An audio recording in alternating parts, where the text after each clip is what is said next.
Back in Acts, chapter 18. Anybody feel like reading the first 4 verses, I guess? I will. After this, Paul departed from Athens and went to Corinth, and finding a certain Jew named Aquila, a native of Pontus, recently come from Italy with his wife, Priscilla, because Claudius had commanded all the Jews to depart from Rome. He approached them, and because he was of the same trade, he stayed with them and worked, for they were tent makers by trade. And he reasoned in the synagogue every Sabbath and tried to persuade Jews and Greeks. Yeah. All right. I guess we can talk about the first 4 verses there. I can't talk wrong. Departed from Athens and went to Corinth. What's the distance there? That's actually one of the questions I always wanted to do, like on this. I want to find like the distances between each of the places in the Bible where it says, and then he went unto this place from that place. I want to see like how long that was and how far. Yeah. That'd be cool. It's funny, it never tells how they got there, you know? Just says they went. Yeah, well, he obviously took an airship or no, camels, right? Isn't that the donkeys? Did they have horses? It's about 55 miles. Horses. Oh, dear. 55 miles? That's a long ways. 69.3 kilometers. That's crazy. I got 96 kilometers.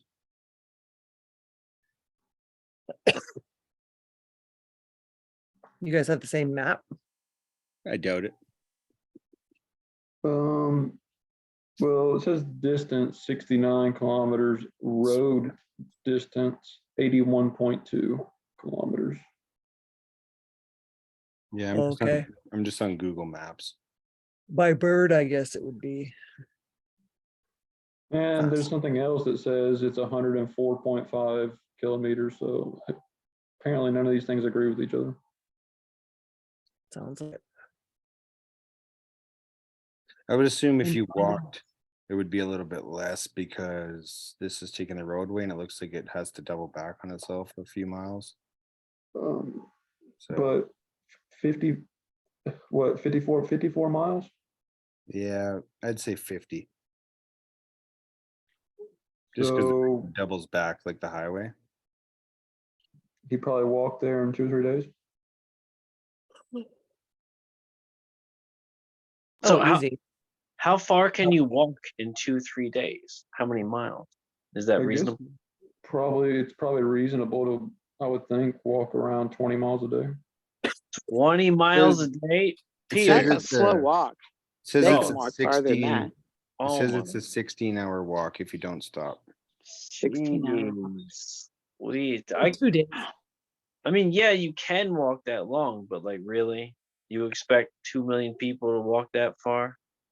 Or how many people? Why that many? That's based off of professional numbers, right? Not. Why would be 2 million be walking it? Well, I was basing it off of people that had to, cross the Gulf of Aqaba when they were fleeing Pharaoh. Oh, got you. I'm finding a certain Jew. Why a certain Jew? A certain Jew. Well, obviously the certain Jew did something.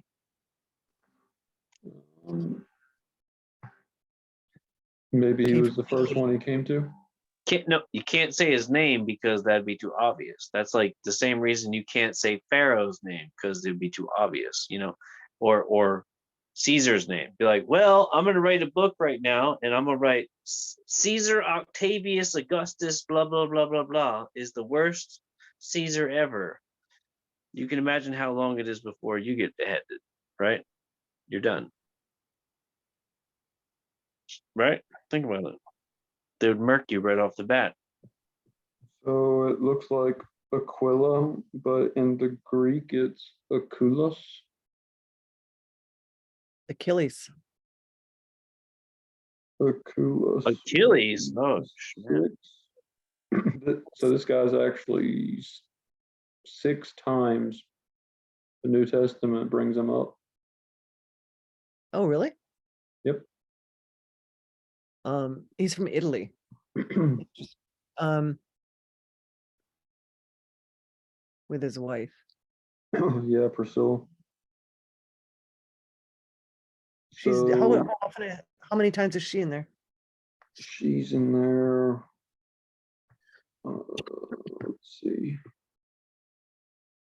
3. So she's always in Acts 18. Acts 18, verse 2, verse 18, verse 26. Huh. But her husband, Paul's friend, I guess, or Paul's acquaintance, is 3 times in Acts 18, just like her, but he's also in Romans 16, 1 Corinthians 16, and 2 Timothy 4.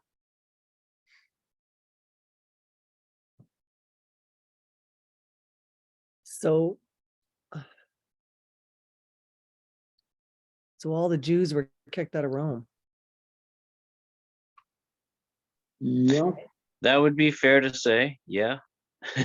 Oh, Yes. why? Why? Yeah, Albert, why did Claudius command all the Jews to leave? Wait, you're talking about Claudius now? Holy. That's what it says right here, verse 2. Yeah. Well, see, because the history of the whole thing was because first comes Caesar Augustus, which is the Caesar Octavian, which is the guy who under Jesus was born, where Herod was trying to kill baby Jesus. Then after that you have Tiberius, which is where Jesus gets crucified. And then after that you have your boy that you're talking about. So you can imagine why he's trying to erase him. He's the precursor to Nero. Do you think this had anything to do with Jesus, though? Because lots I of the think- Jews named Jesus too. I think slightly it did, yeah, because that whole thing was going on during this time. And so you have, well, yeah, you have one side who doesn't believe, the Roman side, and the other side, which, well, who are they trying to kill?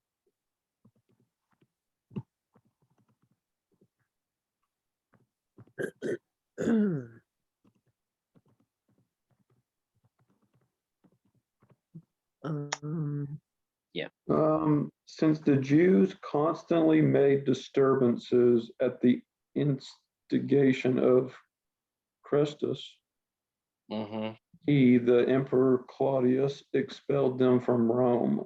The expulsion event Suetonius refers to is necessarily later than AD 41 and earlier than AD 54. The See? expulsion is mentioned in the last quarter of a list of Claudius's actions during his reign. This is Yeah, before Nero. Yeah, Before Nero, Claudius expels the Jews because they won't shut up about this certain guy or something So like that. before Nero, but after Caligula, right? See, maybe I'm not sure on the order of Caligula and Claudius. I always get that.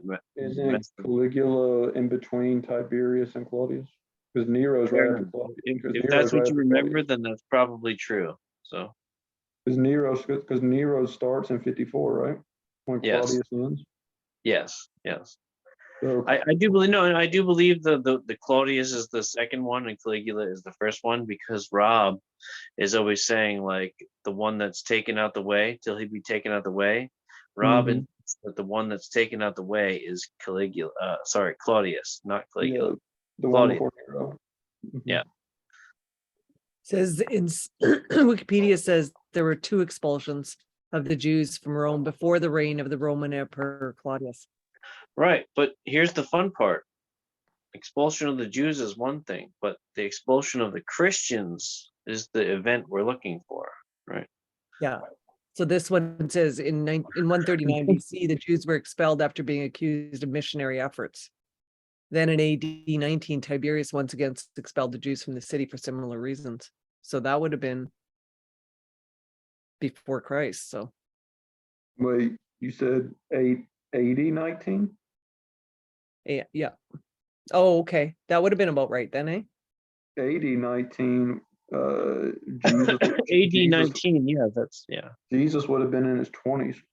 Yeah.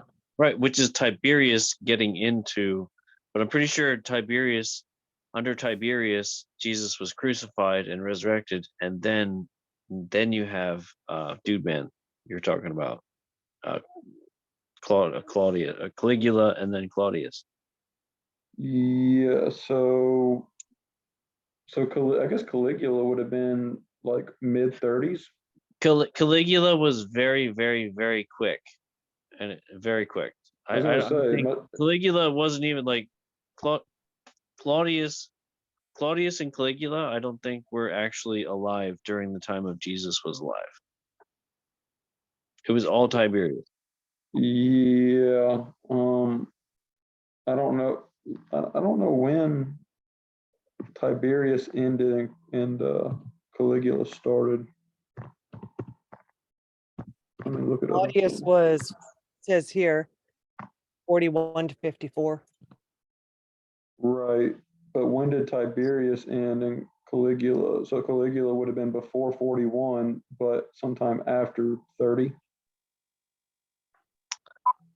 The numbers should add up.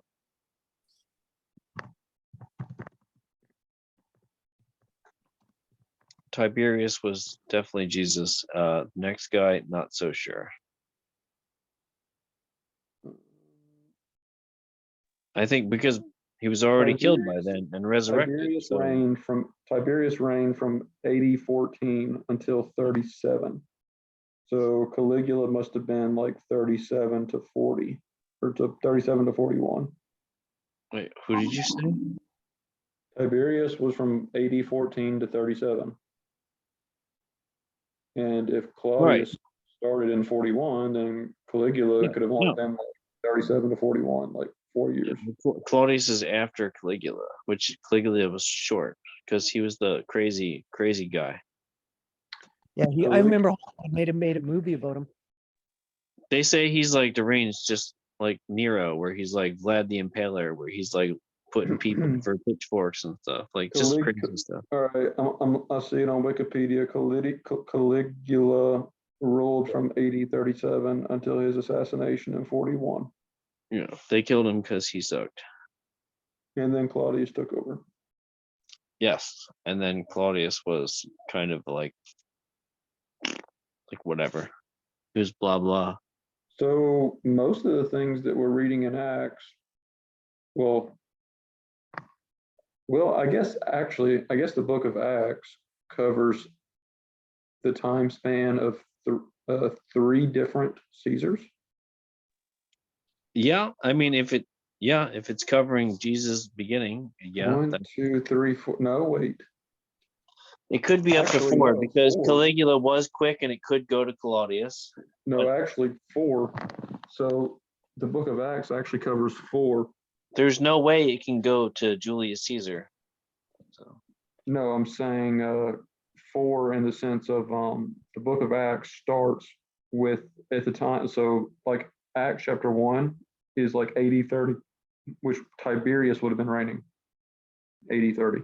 right, and Tiberius was right after Octavian, who is Caesar Augustus, who is the most reigning king of all time. So you've got Tiberius at the beginning of Acts, then you've got Caligula for a while, then you got Claudius, and then by the time the book of Acts ends, Nero is in. So there's 4. Okay. So Acts covers like 30 years. Acts covers Right. like So this 4 is different ones. so this is the thing leading up to Nero, which leads you into the revelation and all that, according to what you think. Yeah, everything in Acts goes from the time period of between Tiberius and Nero. So, That's very interesting. Very good. Very good anchor point. I like that kind of stuff. Then you know where the story is. You're like, okay. It Then this says here happened. in Wikipedia, it says, a brief statement in Divus Claudius 25 mentions agitations by the Jews, which led Claudius to expel them from Rome.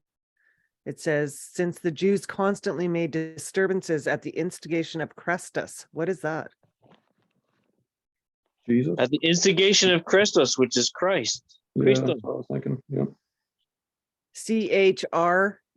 It's definitely Christ, because they would be like, oh, this Christ guy, these guys over here, these Christ guys, look at these guys over here talking about Christ. Like, you guys got to do something about this. You Romans, you're useless scrubs. You don't do anything about these Christo dudes over here. Right? I could see it now. That's what happened. You know, they were just hating on the Christ believers. They were persecuting. According to Christian tradition, this person was Jesus Christ. This thought was derived from Orosius, who transcribed the name Christus to Christus. Tertullianus also mentioned that at first pagans did not know the right name of Christus, so they named him Christus. So it says in the biblical encyclopedia, it says Chrestus, a person named by Suetonius. That would be in Claudius. So that's cited in Claudius 25 as having incited a sedition among the Jews at Rome, which led to their expulsion. So Christians, who are these? Would that be I would think so. Yeah, I could definitely see them expelling people and getting mad at people for worshiping King Jesus instead of King Caesar. okay? So this says the heathen made a mistake in the name of our Savior, whom they generally called Christus, and his followers Christians. I mean, could you imagine going up to like the emperor, literally, of the entire world? It's like, no, I rule all the whole world, all the known world, of course, because all doesn't mean all, but everything we know, right? You go up to this guy and you're just like, yeah, no, I'm not worshiping you. I'm not bowing down to you because you're not the guy. You're not God, right? Could you imagine telling that man to his face that he's not God, right? And then you trust that he's not going to kill you right then and there. And even if he does, like, you don't care because you're just like, well, my God's better than your God, so he'll resurrect me. You imagine telling him that, right?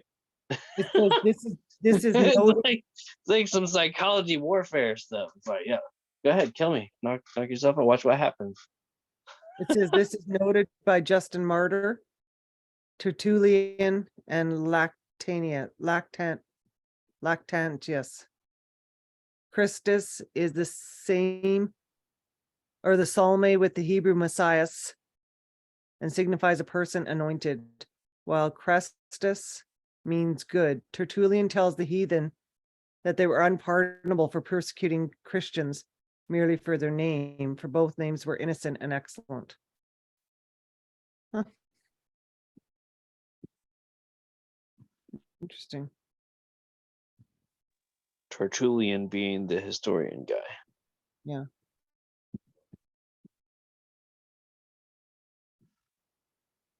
All right. Well, that's interesting. I never knew that. Yeah. No, I you forgot know. I forgot about Claudius commanding the Jews to depart from Rome. I forgot Right, about so that. he commands the Jews to depart from Rome, but then what? What's the significance of that?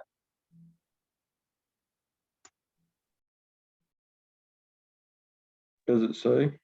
It In doesn't relation say. to in relation to the text that we're talking about. Because I can't find one.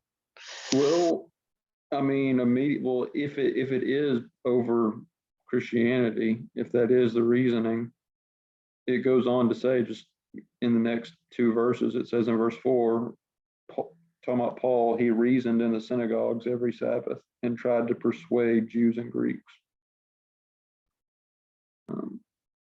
So there is a verse like pretty much right after that. Sounds kind of like us a little bit. We're trying to convince Jews and Greeks, but will they get it?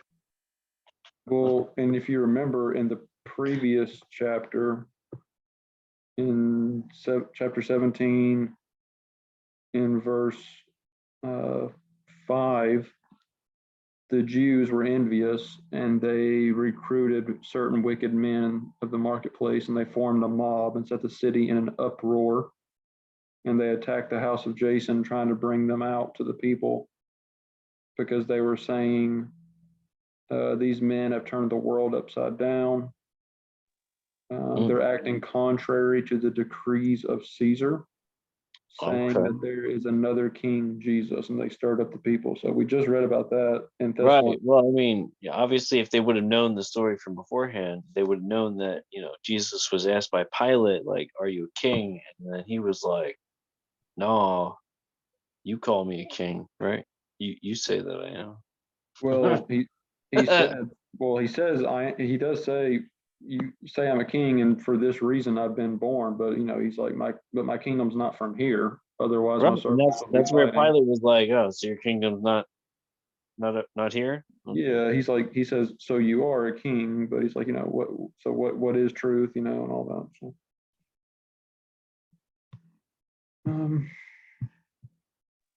All right, that's the Okay. first 4 verses, right? That was the first 4.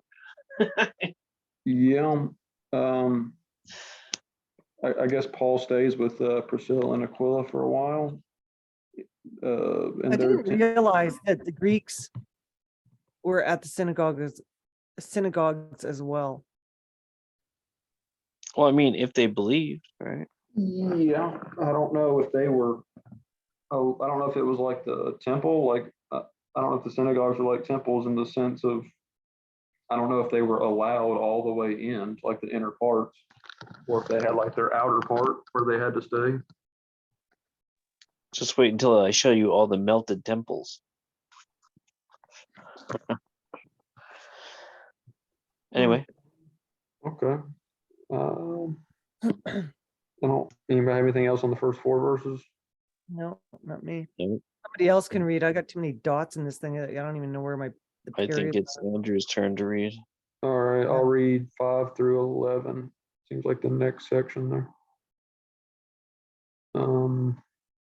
When Silas and Timothy came down from Macedonia, Paul was wholly absorbed with preaching the word, testifying to the Jews that Jesus was the Messiah. But when they opposed and reviled him, he shook out of his garments and said to them, "Your blood be on your own head.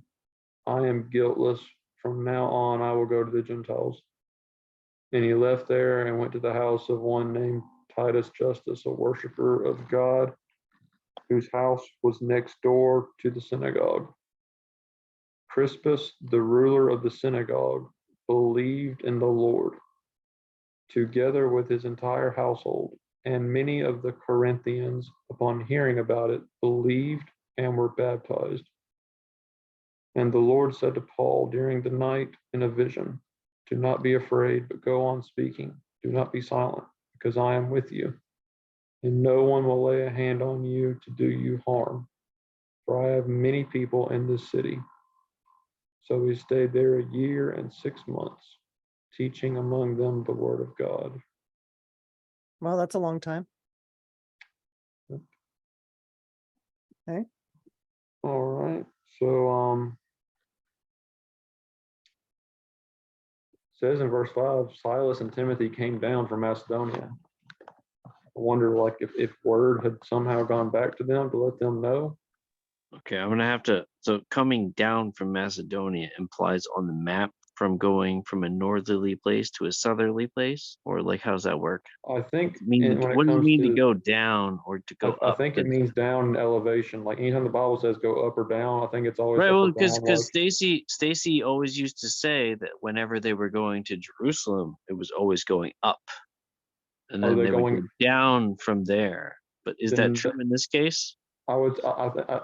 I think this is what I've always heard. I haven't looked up every reference to geography, but from what I've always heard, people say anytime the Bible makes claims about people going up or going down, it's always accurate in regards to sea level, going up in elevation or down elevation when compared to sea Right. level.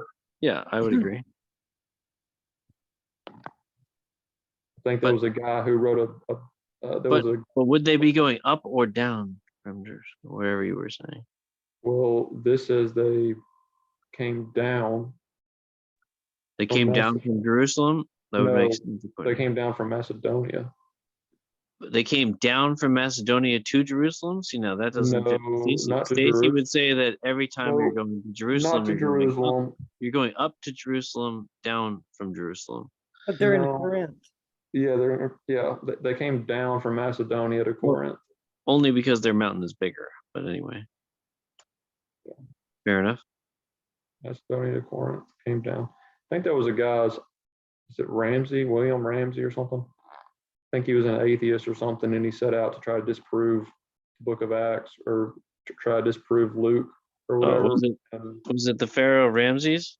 What? What was it? anyway, he ended up like, I think he ended up becoming a Christian, or at least like not an atheist, like after he spent like 30 years or something trying to disprove the book of Acts, like Wow. trying to disprove Luke, I mean, the author of it or something. And he said, I think he said, like, you can test Luke and put Luke up against any historian who's ever lived, and you'll see that he's more accurate than anybody when it comes to him describing things like up and down in elevation, or when he describes things like who was reigning at what particular time period, or like anything about, dates or Caesars or geography or anything. Like he tried to disprove Luke in the book of that, like in Acts, and he couldn't do it. So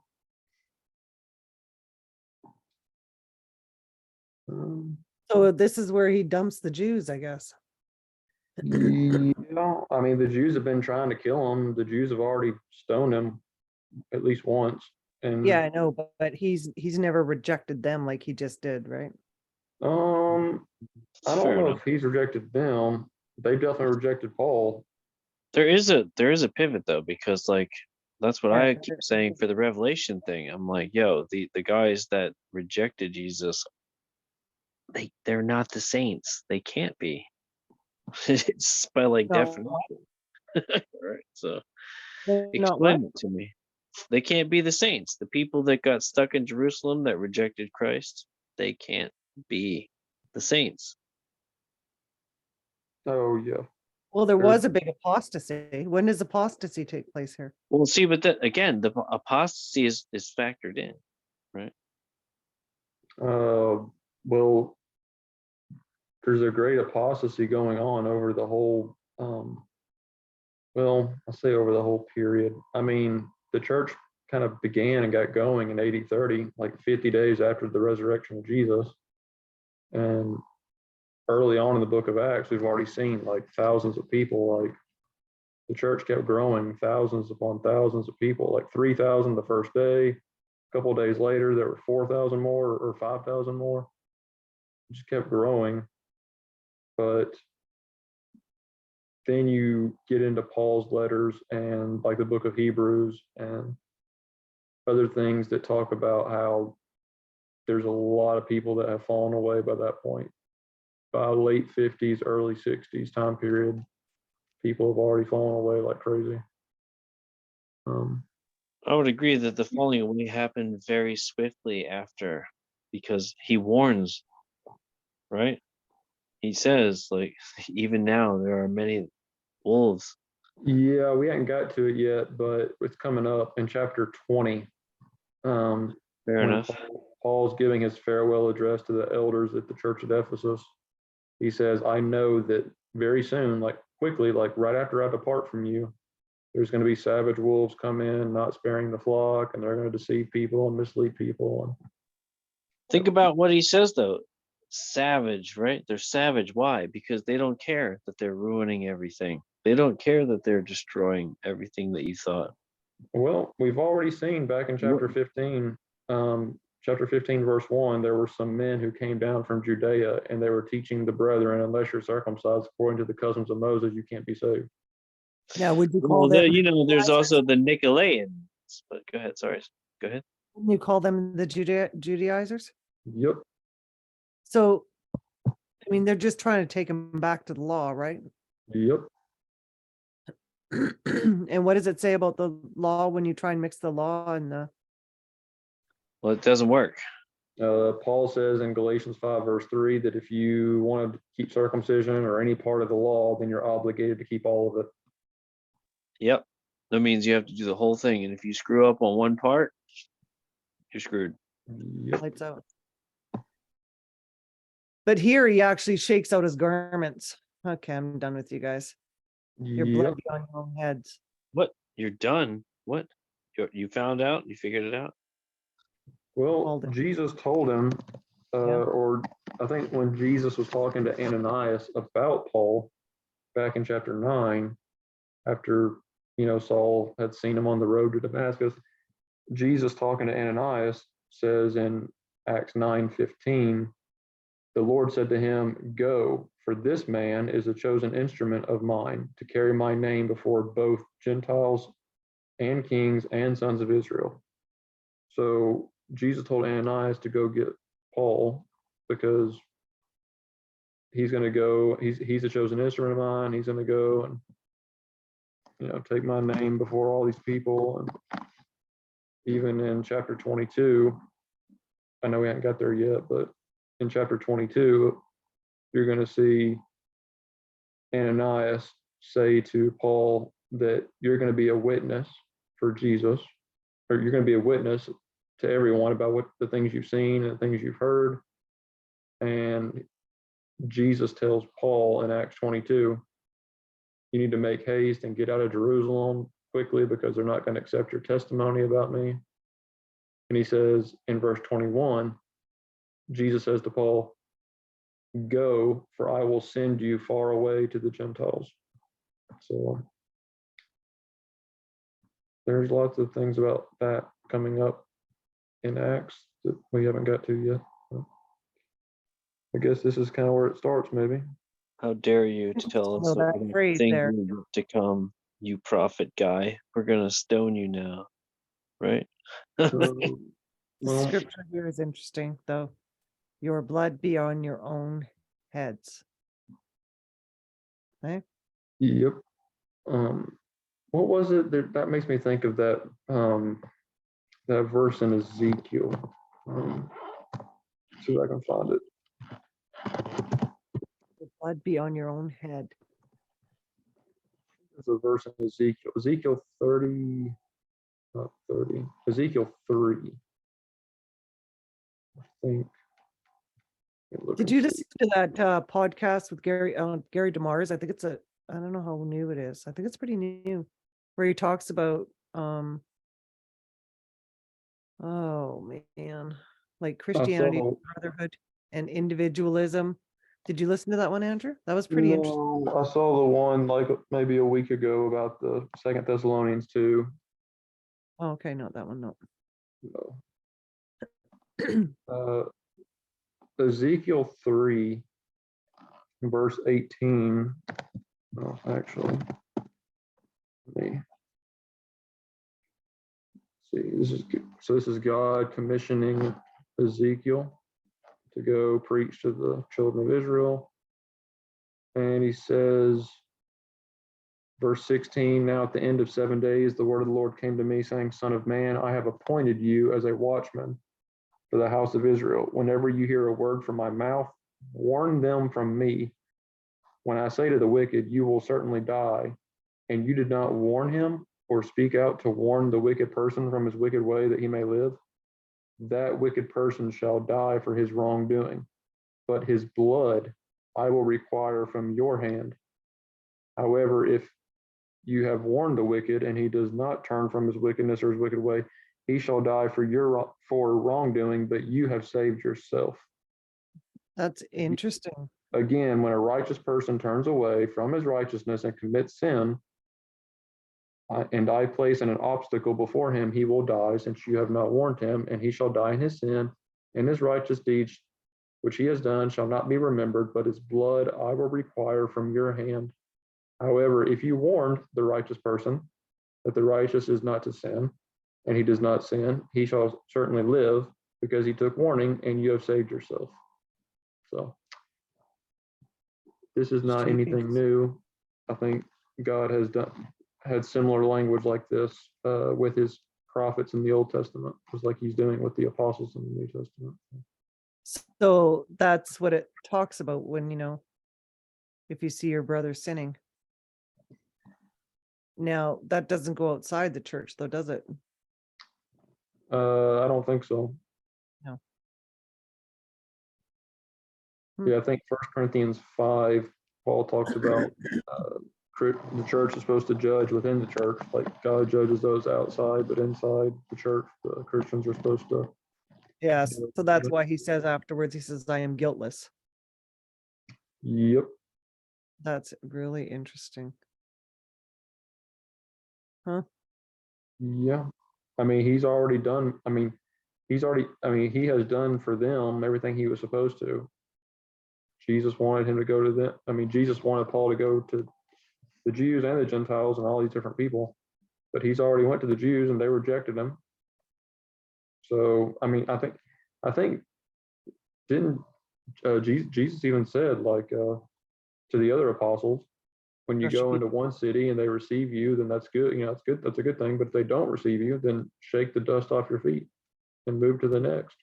And Jesus says, I'll tell you the truth, it's going to be more tolerable for Sodom and Gomorrah in the day of judgment than for that city. Right? Well, that's what I was talking. That's what I was in that. That was a really good podcast. I got to listen to it again. He talked about how we each stand before God as an individual, right? And we're accountable for our own sin, but that he still judges corporately. So if your city, like Sodom and Gomorrah was a fine example, right? If there's even 5 in there, I won't destroy the city. But he still will take down a country if it becomes so perverse.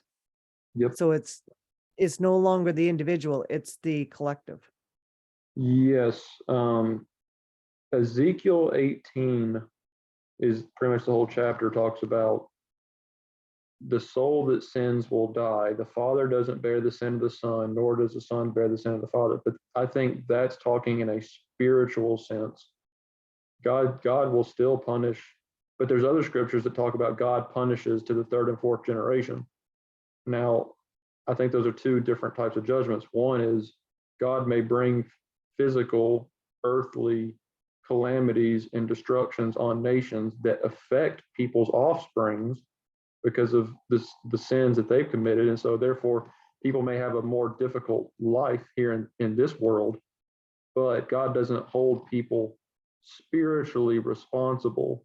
Like God doesn't send me to hell because Adam sinned or because my father did this or that.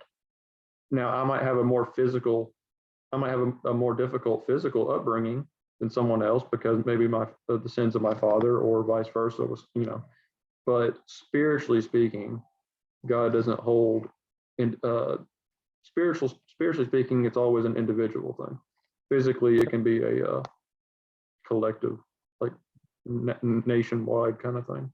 Yeah. Yeah, you got to think about the word hereditary. Mm-hmm. Okay. Hereditary. I'm just kidding.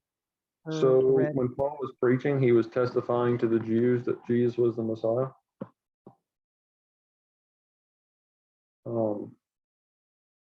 Paul, I talked about this tonight actually in the Bible study where I was teaching earlier tonight. 1 Corinthians chapter 2, verse 4, Paul says that my message and my preaching were not in persuasive words of man's wisdom, but in power and demonstration of the Spirit. So oftentimes when Paul or the other apostles would preach, it wasn't just their words.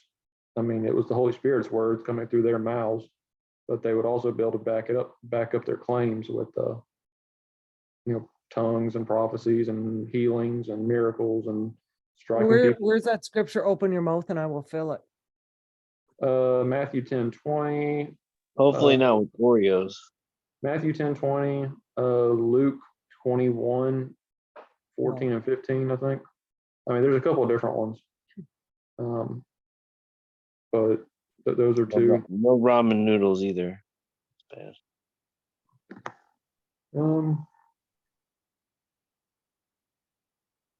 All right, let's see. Verse 7. He left there, went to the house of one named Titus Justus, a worshiper of God. I guess that's he's a Greek, right? That sounds like a Greek name. And I think every time it talks about someone being a worshiper of God, that seems to be a description of a Greek. Titus was the worshiper of God, or Titus was the opposite of the worshiper of God? Titus was the worshiper of God. Okay. Yeah, it Titus- sounded like I believed in the Lord. Sounds Now- like Go ahead. no, I was saying it sounds like a Greek name, and he's described as a worshiper of God, which I think is Well, I what they mean, say the Greeks.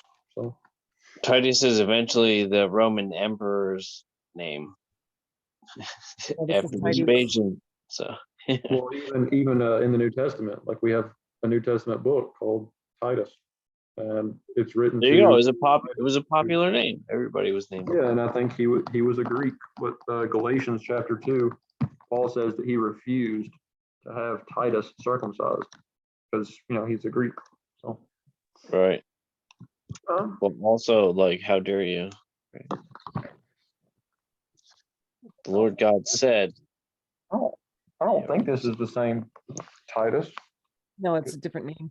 it's obviously a different Titus. Yeah, it is spelled But different. he says here that he's a worshiper of God. Yeah, let's get it straight, everybody. The Emperor of Rome, Titus, was not a worshiper. He never ever. Yeah, Nope. different guy. Different Titus. Oh, yeah, I have no doubt. Well, this says Titius. It doesn't say Titus. Oh, Yeah, fair it enough. is spelled different. Yeah. But it says worshiper of God. Now, is he a Christian? I don't think so. I think he probably becomes one in the next verse. But House was next door to the synagogue. yeah, this guy sounds a lot like somebody like Cornelius. Y'all remember back in chapter 10 where remember the description that we found with Cornelius? It said that he was a God-fearer, or he prayed to God, he feared God with all his household. He was a righteous, devout man. He prayed to God continually, and Right, he gave well, alms to the yeah. Jewish people. Being that he was a pagan guy. We went through, I mean, we've already been through that, but it's like all these different really good descriptions about Cornelius. And most people think he was a Christian, but we know he wasn't, because Peter was sent to him to tell him what he needed to do to be saved. Yes. But here it says, okay, so God, whose house was next door to this, a worshiper of God, whose house was sent next door to the synagogue, Crispus, the ruler of the synagogue, believed in the Lord, together with his entire household. And many of the Corinthians, upon hearing about it, believed. It sounds like they're believers to me. Well, Because after the Corinthians hear about it, believed and were baptized. yeah, they're becoming Christians now, for sure. So were they, when it says worshiper of God, is that prior to their believing, or? Yeah, I think it's just like Cornelius. Like, Yeah, which God? It's important to know which God you're talking yeah, about. I think they're worshiping the right God, but again, that's not enough. Like, you have to be in Christ, just like Cornelius was one who prayed to God all the time. He feared God, he gave to people, he was a righteous. Yeah, but it says here, then the Corinthians heard about it and they got baptized. Is this Titius Justus not a Corinthian? I don't know. No, I don't know. I would have no idea. I have no idea. You tell me. Was he? Well, I if mean, you read it together, it sounds like Titus and Crispus were believers. Tidiest. It's tidiest. And then the Corinthians, upon hearing about it, believed and were baptized. That's what it sounds like to me. Well, Titus, he's right next to the synagogue where Crispus is, right? Hmm. So I'm assuming they know each other. Mhm. And if he's a worshiper of God, then I'm assuming he comes next door. Like it's probably his custom to come next door into the synagogue to worship God, like where Crispus is and where the Corinthians are. So, I mean, I guess we're not told, but if he was already a kind of a person who was worshiping God, I don't know why he would not have been included in this group of people who believed and got baptized, like Crispus and the other Corinthians. It would seem weird that for him to be excluded out of that if he was one who was a worshiper of God. That would seem strange. Why everyone around him, why everyone right next to him was doing that except him. If he's truly a worshiper of God, that wouldn't really make sense. But A worshiper of God whose house was next door to the synagogue. Crispus, the ruler of the synagogue, believed in the Lord together with his entire household, and many of the Corinthians, upon hearing about them believing, that's what I hear. That's what I read it. Believed and were baptized. I guess they believe when Paul's preaching to them, right? Yeah, I don't know. Like, why I would assume that they heard about them believing, and they're like, whoa, man, if these Jews can get saved.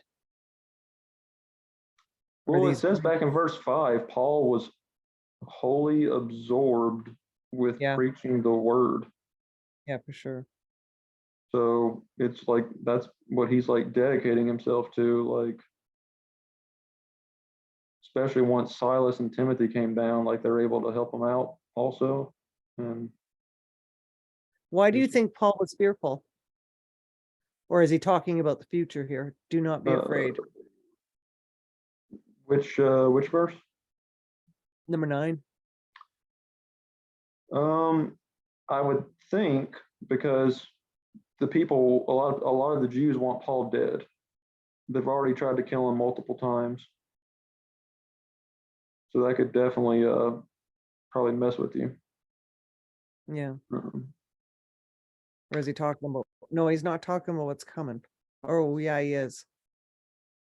Go on speaking and do not be silent, because I am with you and no one will lay hand upon you. Then he's there for another 1.5 years. Yep. And yeah, I mean, remember Jesus talked about how he was going to protect them. He said in Matthew 28, verse 20, I will be with you all the days, even to the end of the age. Until the end of the age. I love that verse. Yep. Jesus said he'd be with them. And Until the end of the what now? The world.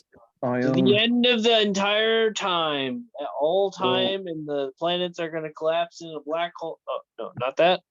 no, Sorry, Soon. wrong story. My bad. Soon. It'll happen soon. yeah, it was within their lifetime. So,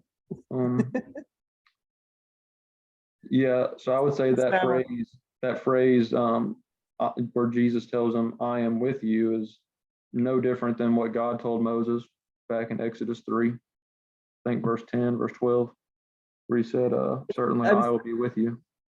I was thinking about what Chris was brought up last night, and I was trying to remember what you had said, and I couldn't find where you had posted it. Chris Do you posted know something? where? Did you send that to us or to Chris? What was it? How could God have made it any plainer or simpler? Oh, yeah, I Yeah. sent you and Chris both that, I think. Yeah, I was thinking about that.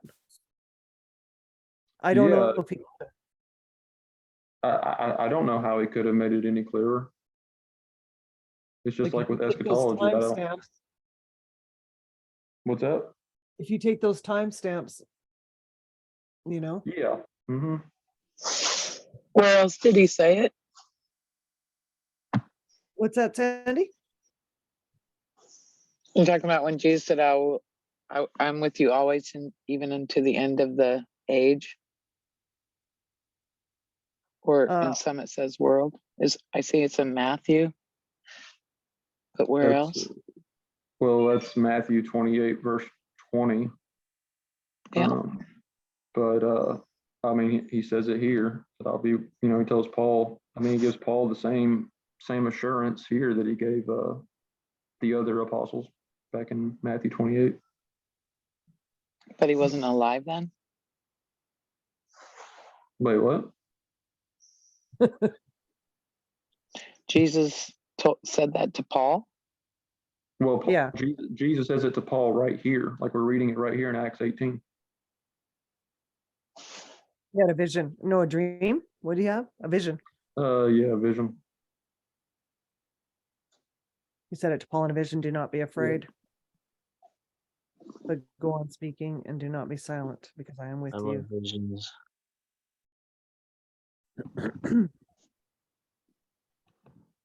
And no one will lay a hand on you to do harm. I have many people in the city. Jesus said that, for I have many people in this city. That's Yeah, I guess there's well, I mean, it just said in verse 9, Mhm. many of the Corinthians believed and were baptized. It used the word many. So I'm just There were- saying, like, no, it would be true. Like, if like you Same were word. like, yeah, I just convinced a whole bunch of people, and, like, they're gonna like they'll let you go because you'll just convince me. You're good. yeah, I mean, like lots of these people are getting saved. A lot of these people are becoming Christians, and so Jesus is probably reassuring him, like these people that you've been preaching to, they're gonna, they'll help you. They'll take care of you. Mhm. A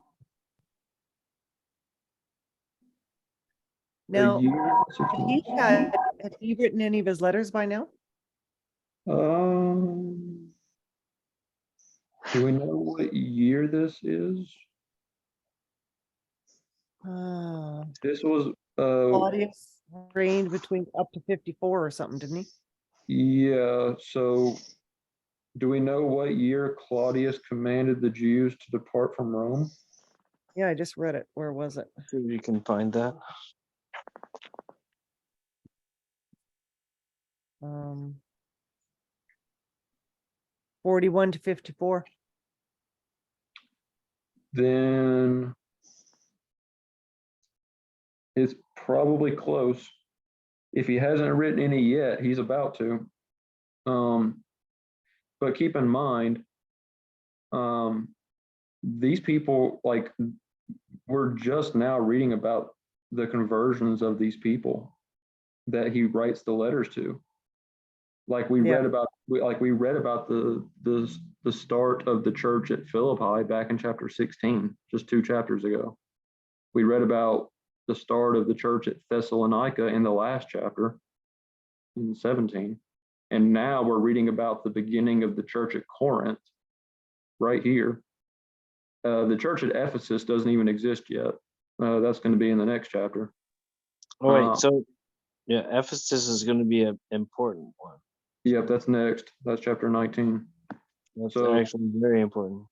So I don't know if he's written anything yet, because the churches have just recently, these Gentile churches have just recently started up in the last chapter or two that the New Testament letters Paul writes to. So not sure if he's written any yet, but if he hasn't, he's probably about to in the next couple of years for sure.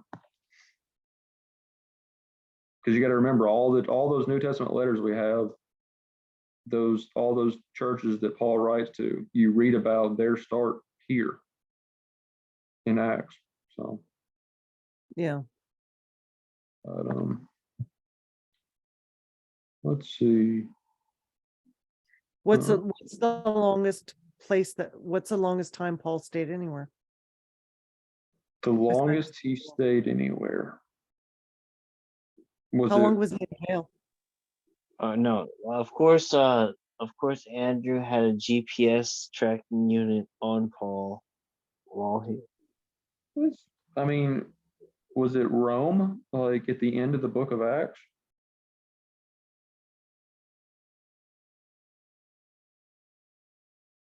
I don't know. Like, I'm pretty sure the book of Acts ends with Paul in Rome in prison, right?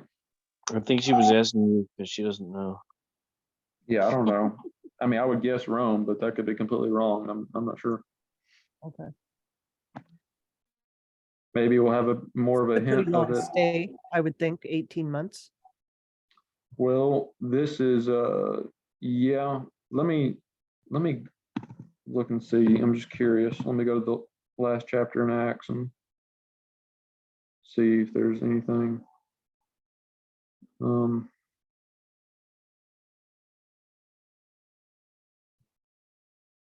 Verse 30, the Acts 28, verse 30. So basically the end of the chapter.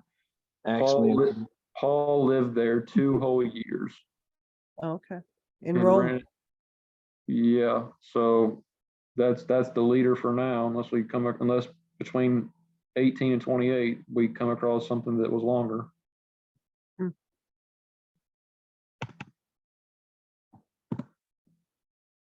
Okay, so are we moving on?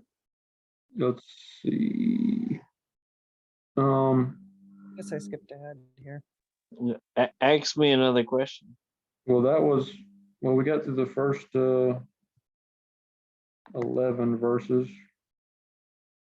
Chris, you got anything to add, or not sure if you're still here? I think he's gonna be back in a sec, but I don't know when that was. Well, Sandy just dropped. I'm not sure if she's coming back.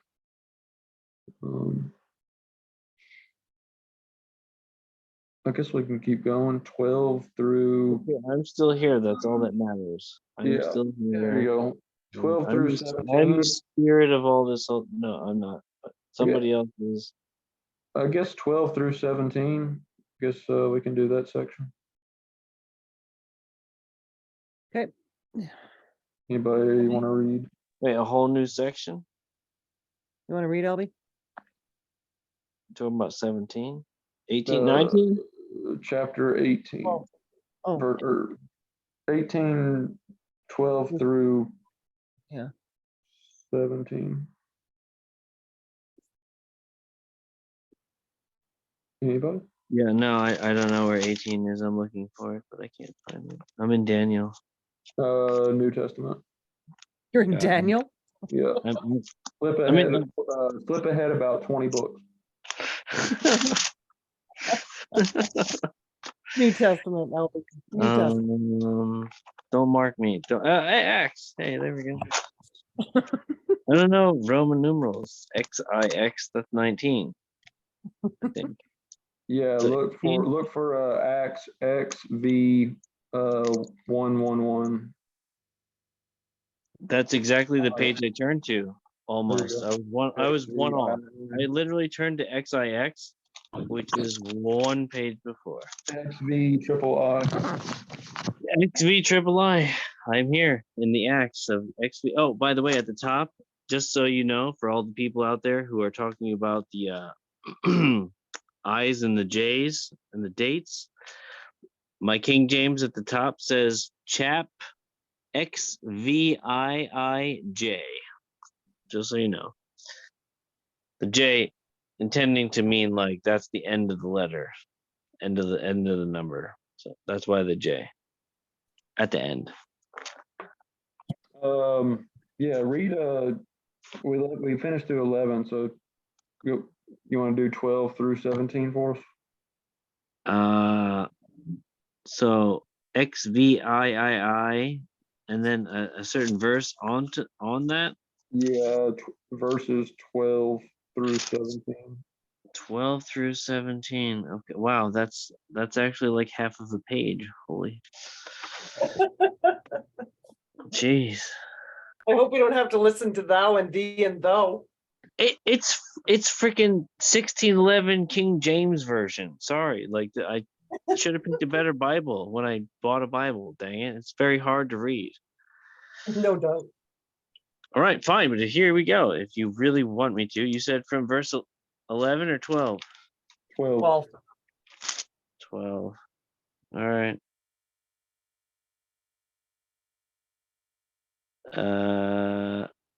it starts off with one of those backwards P things. Anyway.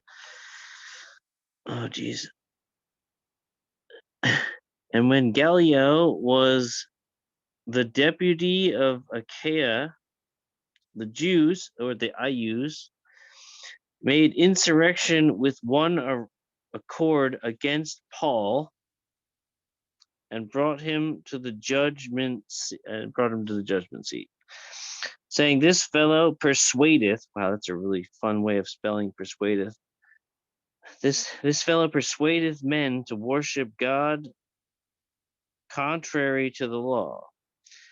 And when Paul was now about to open his mouth, Gallio said unto the Jews, Ius, "If it were a matter of wrong or wicked lewdness, O ye Jews, reason would that I bear with you." I don't know what the hell that means, but if it be a question of words and names and your law, look ye to it. Look ye to it. Okay, there we go. Sorry, it's hard to read. For I will be no judge of such matters. and he have drave, I think it was drave, and he drave them from the judgment seat. Sorry, it's very hard to read this. What verse do I have to read to? This is very hard. I'm on 17. What, read 17. You're Yeah, doing read 17. fine. Then all of the Greeks took Sosthenes, the chief ruler of the synagogue, and beat him before the judgment seat. Oh, dang, he must have messed up. And Gallio cared for none of those things. So Gallio didn't want that to happen. But it happened. Am I supposed to keep going? We're on 18 now. No, that's good. That's good. That's good. So yeah, sorry, I read it the dramatic style, my bad. It's King James 1611. Sorry. You don't So, have to apologize. It's Bible. No, it's that old school. so your KJV said on verse 12, deputy. Yeah. It did say deputy. So I think most translations say proconsul. Oh. Well, what's So I the wonder what the difference is. Like, difference? Yeah, right. seriously. Yeah. No, it's a proconsul.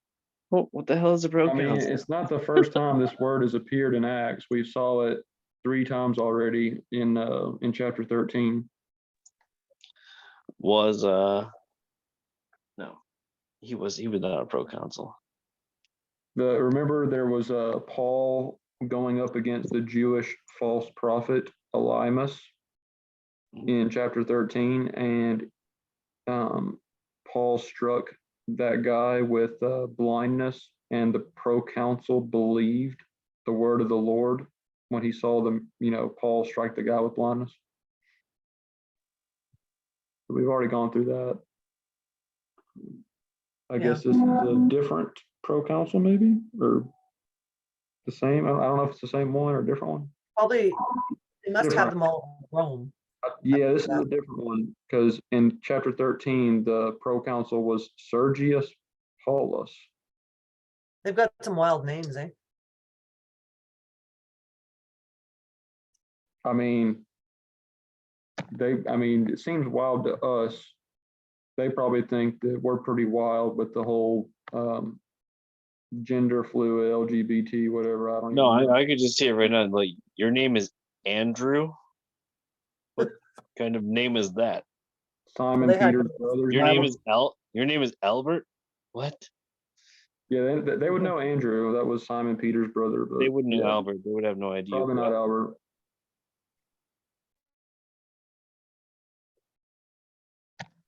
So where is Acacia? Achaia, whatever. H. It is a Roman province comprehending all of Greece to the south of Thessaly, whatever that means. Thessalonica is Thessaly. So it's a Roman province which encompasses all Greece. One of the churches, Thessalonica. Oh, okay, so what happened here? I'm missing something. Paul was in Corinth for a year and a half, and then what? He stayed there a year and 6 months. Well, But when Galilee, so guess this he's is still still there. right, but it says in Correct. verse 12, Paul gets brought before this proconsul. Is it still in Corinth? It doesn't say, does it? But it doesn't say he left. Didn't say he was leaving. Doesn't oh. have to, I guess, but Yeah, it doesn't say. I don't know. I don't know if we can know if he left or not.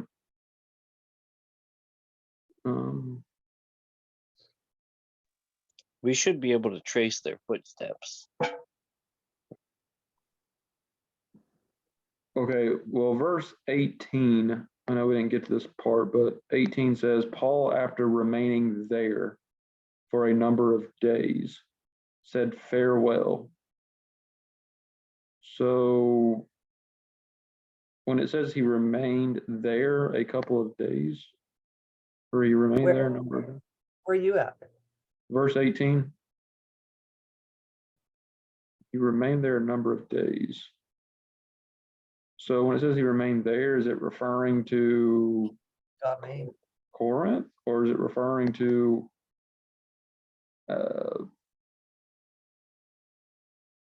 somewhere else?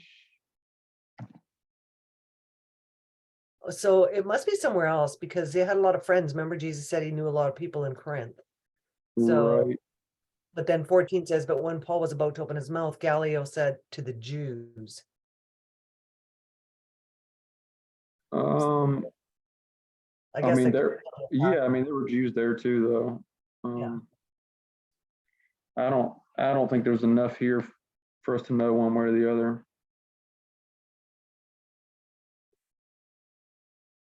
So he basically says, work this out between yourselves. Yeah, I mean, he is very much like a Pilate kind of answer. Like Pilate didn't want to have Jesus killed. He kept trying to get Jesus released, but the Jews weren't having it. So it's kind of a similar thing. Like this guy's like doesn't Is that want why to. he quote unquote washed his hands? He's like, Kind of sounds like the government. Yeah. Sweet. Till they want you to do something. It's interesting. So the Jews' complaint against Paul is, it says in verse 13, this man is persuading men to worship God contrary to the law. Yeah. right, but he's not come to abolish the law. He's come to fulfill. Well, So that's what Jesus says in Matthew 5, Right. 17 and 18. But correct.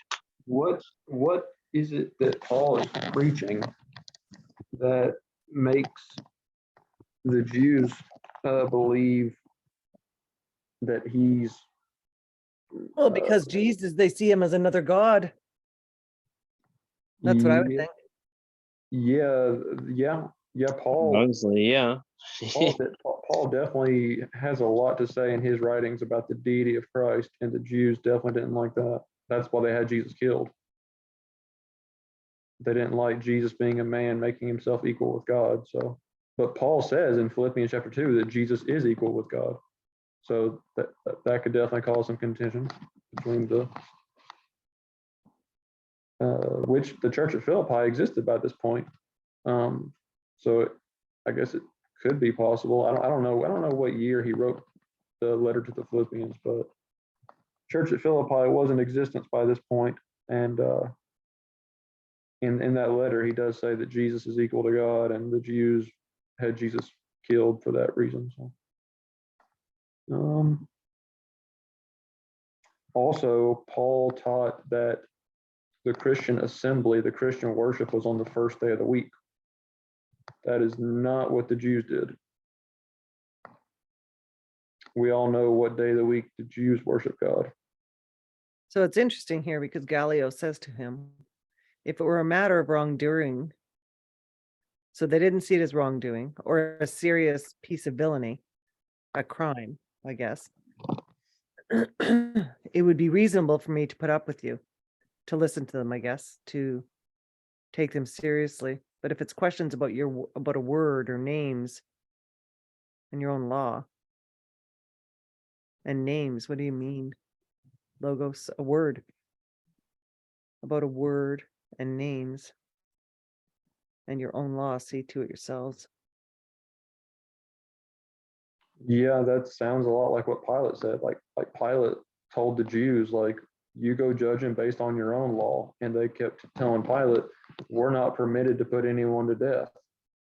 So they were trying to get Pilate and the Romans involved with putting Jesus to death because they said, like, we can't do what we want to do according to our law. So y'all need to do it for us. You know, I'm gonna actually read this Bible. I'm gonna get used to reading it. I don't really how they put the periods and stuff. But it's hard to read, but it's interesting here. I do not wish to be a judge of these matters. I, under the Greek for it is ego. There you go. Yeah. Which verse? 15? 15, yeah. Yep. There you go. Yep. It's like when Jesus claims to be ego eimi, the I am, and they pick up stones to stone him because they knew what that claim was. You know, Jesus says, like, before Abraham was, I am. Before Abraham existed, I am, ego eimi. Jesus says, unless you believe the ego eimi, you will die in your sins. John 8:24. But it's interesting how the world uses it today. Mm-hmm. Yeah, they say Lego my ego, and no. You know, ego is huge. Right. I mean, Yep, your definitely is. okay. So he drove them from the tribunal. What is a tribunal? I would say it's A tribunal is usually a military affair where you're tried. So By this the is just military. like, what is this, like a court? Yeah, it's like a military court kind of thing. Yeah, that's what a tribunal would be. I don't know why you're bringing that Alright. up. So Okay. when it says he drove them from the tribunal, that means is that all of No. them? The Jews and Paul? Like, he just said, get, like, all y'all get out of here? sounds like, well, he was talking to the Jews, so it's like, get out of here. I don't want to hear you no more. Well, but they brought Paul before him, right? Is that right? Back in Did they? Oh yeah, they did too. verse 12. Paul, they got Paul and brought him before the Yeah. tribunal. So Paul's, like, they're all there. Paul's there, the Jews are there. Maybe just saying, That's like, that would be called a swift. What would you call it? You know how you're supposed to, if you have a court date, it's supposed to be speedy. This would be speedy. okay. Now you just sit in jail for 3 or 4 years before you go to court. They took hold of Sosthenes. Where else does this name appear in the New Testament? Only one other place. Huh? That verse 17. Sosthenes. They all took hold of Sosthenes, the ruler of the synagogue. That name is only found one other place, 1 Corinthians chapter 1, verse 1. Paul, called to be an apostle of Christ Jesus by the will of God, and Sosthenes, our brother. Well, that makes sense that Paul would refer to this guy as their brother because they had this guy beat in front of the tribunal. Where? Verse The altar. 17. Oh yeah, right. Okay. He was the and he drove them from the tribunal, and they all took hold of Sosthenes. Why him? Why'd they take hold of him? Well, it says he was the ruler of the synagogue. So he beat him for hosting, allowing Paul to speak? Well, this says he's the ruler of the synagogue. Is this the same guy who was the ruler back in verse 8? who went by the name Crispus. I don't know. Well, back in verse 8, Plus, we and read he's a about- title. yeah, well, or either that or just a different, just a different name, like, you know, Paul, Saul, Peter, Simon. Or a different synagogue. Yeah, that's the thing. I don't know if this is the same synagogue or not, because verse 8, we read about Crispus, the ruler of the synagogue, believed in the Lord with his entire house. I don't know if this is the same guy, just with a different name, or this is someone else at a different synagogue.